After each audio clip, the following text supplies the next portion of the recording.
주신 은혜 감사하는 5분 묵상입니다. 오늘은 창세기 43장 23절에서 34절의 말씀을 통해 하나님의 뜻을 따르기 위해 절제하라 라는 제목으로 은혜를 나누겠습니다.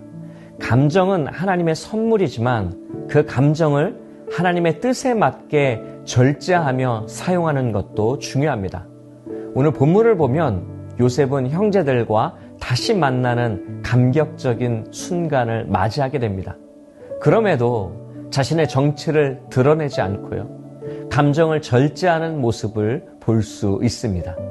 요셉의 절제하는 모습을 통해 우리 삶에 어떤 교훈을 받을 수 있는지 생각해 볼 수 있는 귀한 시간이 되기를 간절히 바랍니다.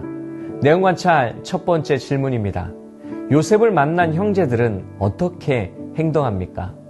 형제들은 요셉 앞에 들어가자 땅에 엎드려 절을 하고 있습니다. 그 모습은 요셉이 어릴 적 꿈을 꾸었던 그 장면이 실현된 상황입니다.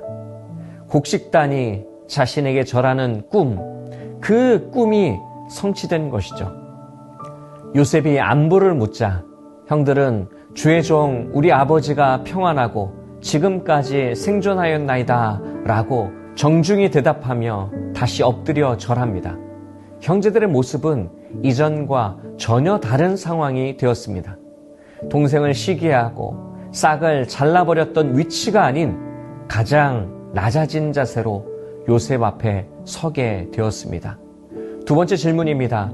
요셉은 동생 베냐민을 보고 어떤 반응을 보입니까? 요셉은 베냐민을 보자 마음이 복받쳐서 급히 방으로 들어가 울었습니다. 본문에서 사랑하는 아우를 보고 급히 자기 방으로 들어가서 울고 라고 했는데요. 마음이 복받쳐서 라는 단어는 히브리어로 니크메루인데요. 깊이 복받친 마음, 애끓는 감정을 의미합니다. 그러니까 요셉에게 베냐민은 어떤 동생이었나요? 그가 팔려가기 전 마지막 가족의 기억이자 아버지의 사랑을 나누던 유일한 동생이었습니다. 가장 기쁘면서도 가장 슬픈 감정을 느끼는 상황이었던 것이죠. 요셉은 스스로 감정을 다스리고 다시 나와서 형제들을 영접합니다. 감정에 이끌리지 않고 끝까지 절제하는 요셉의 모습을 보게 됩니다. 연구와 묵상입니다.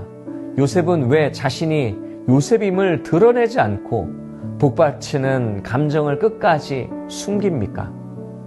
단순히 감정적으로 반응하지 않았던 이유는요, 지금 이때는 감정을 나눌 때가 아니었기 때문입니다. 하나님의 섭리와 뜻이 어디 있는지 생각할 시간이 필요했습니다. 갑자기 좋아지고 갑자기 화해하고 갑자기 모든 상황이 바뀌는 것은 참 놀라운 일이지만 주의해야 할 순간입니다.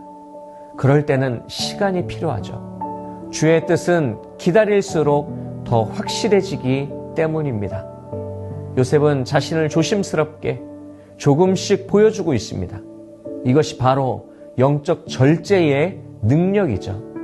삶의 순간마다 기다리는 인내가 필요할 때가 있는 것입니다. 기다렸다가 보여줘야 할 때에 보여주는 인내와 절제의 성품이 필요한 것이에요. 느낀 점입니다. 하나님의 섭리 속에서 형들을 시험하기 위해 절제하는 요셉을 보며 무엇을 느낍니까? 요셉은 결코 차가운 사람이 아니었습니다. 그는 뜨거운 눈물을 흘릴 만큼 마음이 따뜻한 형제였습니다. 그러나 그는 감정을 쏟아놓는 것보다 하나님의 뜻이 온전히 이루어지는 것을 더 소중히 여겼습니다. 요셉을 보면서 느끼는 것은 형들을 시험하기 위해 절제하는 행동은 인격의 부족이 아니라 하나님의 뜻을 알기 위한 확인이었다라는 것을 깨닫게 됩니다.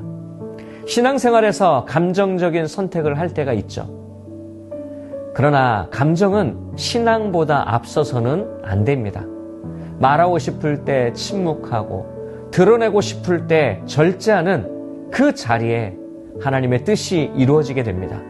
그때 비로소 하나님의 시간이 열리게 되는 것입니다. 결단과 적용입니다.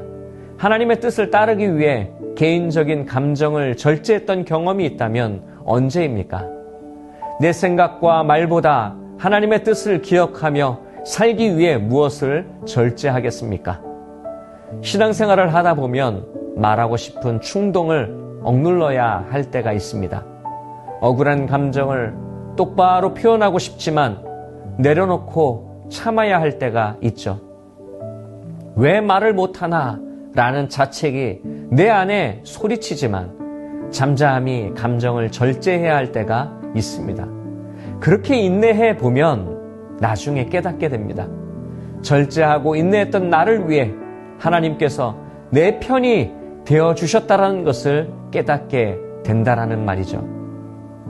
사랑하는 성도 여러분, 오늘 하루를 시작하면서 이것을 기억했으면 좋겠습니다. 감정을 앞세우기보다 하나님의 뜻을 기억하는 것이죠. 말을 절제하고 표정을 절제하고 억울함도 분노도 지나친 감격도 하나님의 때를 기다리는 믿음으로 기다린다면 하나님의 선하신 뜻을 발견하는 은혜가 있으리라 믿습니다. 절제함으로 하나님의 선하신 뜻에 사용되는 도구로 살아가시길 주님의 이름으로 축복합니다. 이 시간 함께 합심하여 기도하기를 원합니다. 오늘 들은 말씀을 위해서 기도할 때에 내 생각과 감정보다 하나님의 뜻을 따르기 위해 절제하는 제자로 살도록 기도하기를 원합니다. 담임 목사님을 위해서 기도할 때에 목회 속에서 하나님의 평안과 기쁨을 누리며 가정과 교회 안에서 사랑과 화목이 넘치도록 기도하겠습니다. 성문교회 영가족들이 삶의 어려움 속에서도 마음이 흔들리지 않고 하나님을 신뢰하며 끝까지 인내할 수 있도록 기도하겠습니다. 이와 같은 기도 제목을 놓고 함께 합심하여 기도하겠습니다.